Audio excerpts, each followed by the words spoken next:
एक राजा थे जिनका नाम जयमल था। वे भगवान श्री कृष्ण के बहुत बड़े भक्त थे। उन्होंने एक नियम ले रखा था कि वे प्रतिदिन 10 घड़ी अर्थात 4 घंटे अपने ठाकुर की सेवा में लगाएंगे। वे अपने ठाकुर सेवा को एकांत में पूर्ण समर्पण से करना चाहते थे ताकि उनके भगवान की सेवा में कोई विक्षेप ना हो। इसी कारण उन्होंने यह नियम बनाया कि यदि इस बीच कोई भी उनकी ठाकुर सेवा में किसी भी प्रकार से विघ्न उत्पन्न करेगा तो उसकी गर्दन कटवा दी जाएगी। जब ये बात उनके विरोधी राजाओं को पता लगी तब उन्होंने विचार किया कि राजा जयमल लगातार 4 घंटे भगवान की सेवा में होंगे, तो क्यों ना इसी बीच उनके राज्य पर आक्रमण कर कब्जा कर लिया जाए। गर्दन कट जाने के भय से उनका कोई भी पदाधिकारी उन्हें आक्रमण की सूचना देने का साहस नहीं करेगा और राज्य पर कब्जा कर राजा को बंदी बना लेंगे। ऐसा निश्चित कर उन्होंने राज्य चारों ओर से घेर लिया। विरोधी राजाओं के इस षड्यंत्र की सूचना गुप्तचरों ने तुरंत ही राजा जयमल के सेनापति तक पहुंचा दी। सेनापति, मंत्री व सभी पदाधिकारी अपने राज्य पर आक्रमण की बात सुनकर परेशान हो उठे।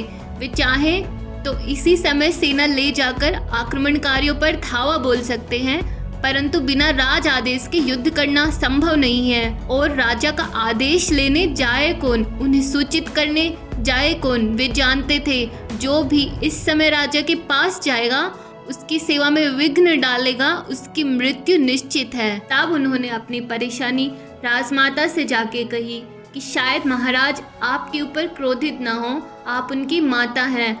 आप उनके पास जाकर केवल इतना आदेश ले आइए कि युद्ध करो, बस फिर विरोधियों को हम देख लेंगे। हमारी सेना अत्यधिक बलवान और सक्षम है। उनकी परेशानी देख राजमाता ने ऐसी विकट परिस्थिति में स्वयं जाकर राजा को सूचित करने का निर्णय लिया। जब वे राजा के कक्ष में गई तो राजा इतनी तन्मयता से अपने ठाकुर की सेवा में लगे थे कि उनकी हिम्मत नहीं हुई राजा से कुछ कह पाए।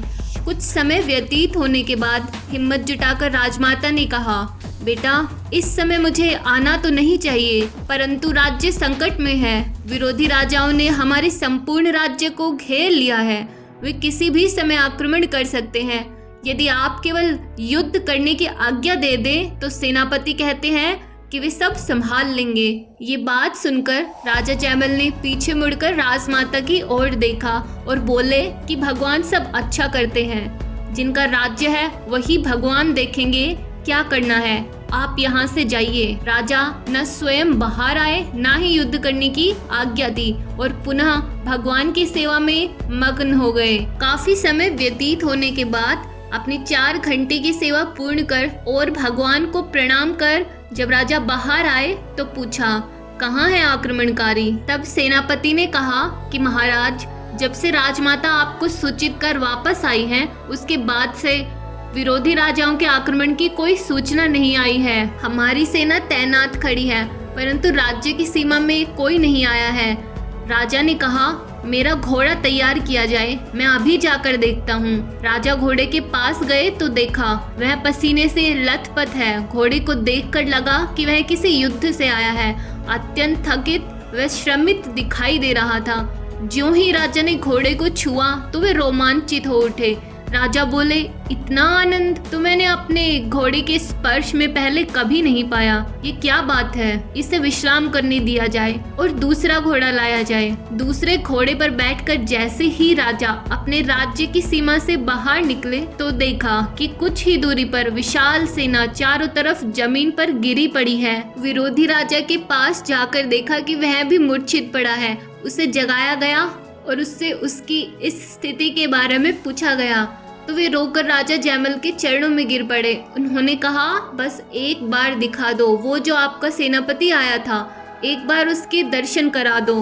आपका विरोध तो मैं अपने जीवन काल में अब कभी नहीं करूँगा।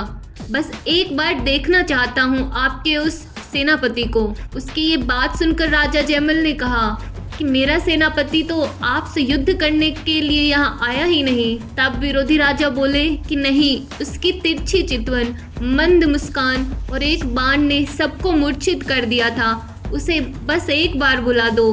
तब राजा जयमल समझ गए और वे बोले, वो और कोई नहीं हो सकते, वे केवल मेरे भगवान ही थे।